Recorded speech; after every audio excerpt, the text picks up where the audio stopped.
représentants du système des Nations Unies, Mesdames et Messieurs les responsables des partis politiques, chères femmes leaders politiques et sociales, chères sœurs, distingués invités en vos titres et qualités respectifs.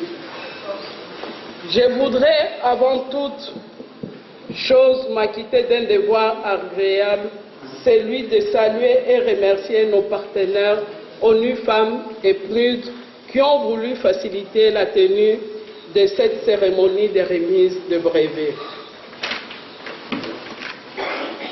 À nos partenaires qui nous ont fait l'honneur d'être présents à cette manifestation pour lui donner tout son caractère de noble, je leur traduis également toute l'expression de ma gratitude.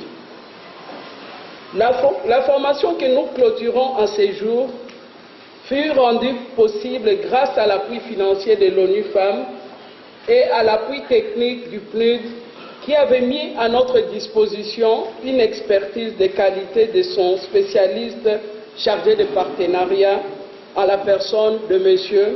François Elika.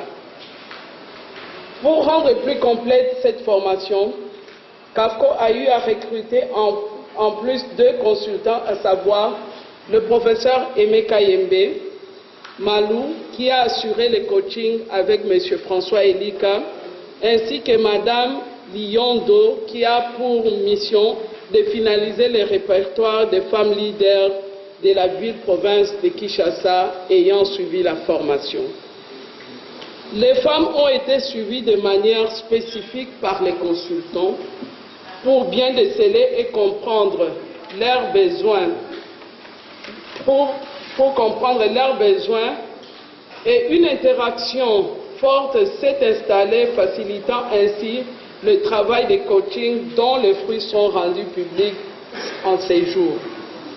Je voudrais profiter de cette occasion pour témoigner aux consultants au nom de toutes les femmes coachées toute notre reconnaissance. Les bénéficiaires de cette formation ont fait montre d'un engagement exceptionnel, les unes travaillant la journée, les autres le soir jusqu'à des heures tardives en raison des contraintes d'agenda de nos consultants et experts commis à la tâche. Aujourd'hui, elles ont oublié tous les sacrifices consentis et sont heureuses et fières d'avoir suivi une telle formation pour la première fois dans notre pays.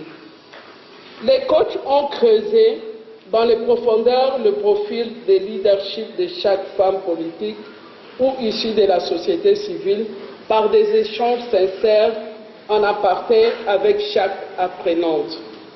C'est un premier programme basé sur une approche aussi interactive. Plus de 9 modules ont été développés en dehors des exercices pratiques et des projections sur les échanges de bonnes pratiques. Pour vous mettre dans le bain de ce qui était fait, voici à titre indicatif l'économie de quelques modules. Module 1. Ma véritable carte d'identité du leader. Suis-je vraiment ce que je pense? Ce module permet d'avoir un dialogue franc avec la personne pour l'aider à se découvrir de manière effective. Beaucoup ont découvert à la fin qu'elle n'était pas ce qu'elle pensait. D'autres ont découvert qu'elles étaient plus que ce qu'elles pensaient. Tel un diagnostic médical, ce module a permis de se regarder autrement à la fin. Module 2. Le mapping des potentialités de la femme leader. Ce module a permis de cerner ce que les femmes possèdent comme potentialité. Le charme du corps, l'esthétique personnelle, l'intelligence, l'expertise, les réseautages, la portée émotionnelle, etc. Le module sur la communication a permis de savoir